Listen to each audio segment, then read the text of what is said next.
At this point, you may be wondering why I'm mentioning all these names in telling the story about the three kete of knowledge.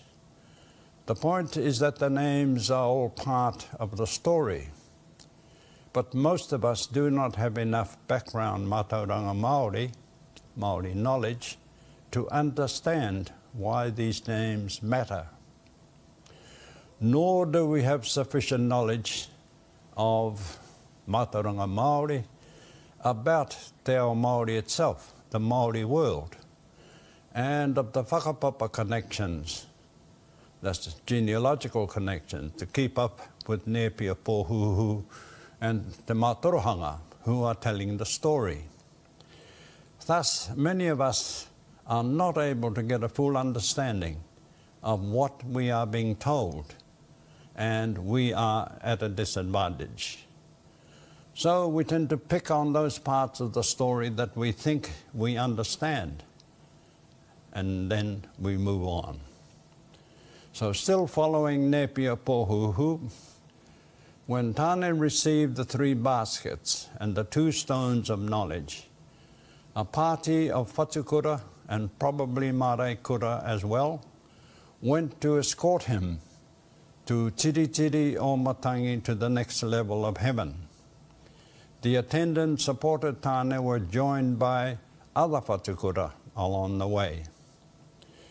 They reached Rangi Te Wawana, and awaiting them was Whiro and his war party of whatukura, godly beings.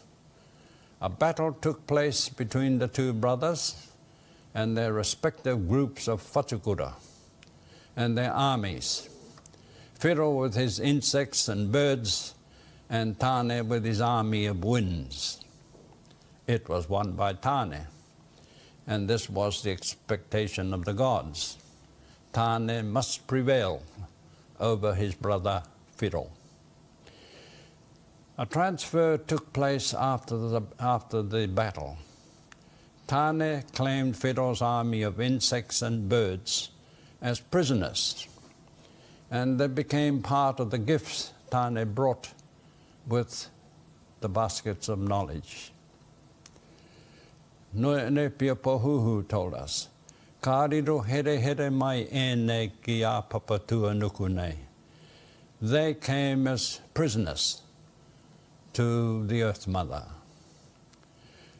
We have to avoid overemphasizing the prisoner of war idea, because I think what really occurred here was that Tāne reclaimed the insects and the birds as they were part of his domain, and they will inhabit the forests of trees. The battle was known as the Rangi Haupapa, the Day of Peace, because the insects and the birds were now with their proper atua, meaning Tāne. Now Tāne was able to continue his journey down to the earth. For this accomplishment, Tāne was given the name Tāne Te Wānanga, and Bess listed 41 other names for Tāne. There was, however, no peace between the brothers. The battles between them continued into a long series called Pairangi. 21 of them are named. There were other battles as well, until finally Whiro was defeated by Tāne, and he descended along a pathway named Tahekeroa, and Smith adds, and I quote, "He disappeared forever into the Muriwai Hou to Rarohenga." That is to the place called Te Reinga. Thus ended the battles between the gods about light and darkness, and between good and evil and right and wrong. Tāne also brought down from the 9th heaven, from Rangi Te Wawana, the birds. And here they are.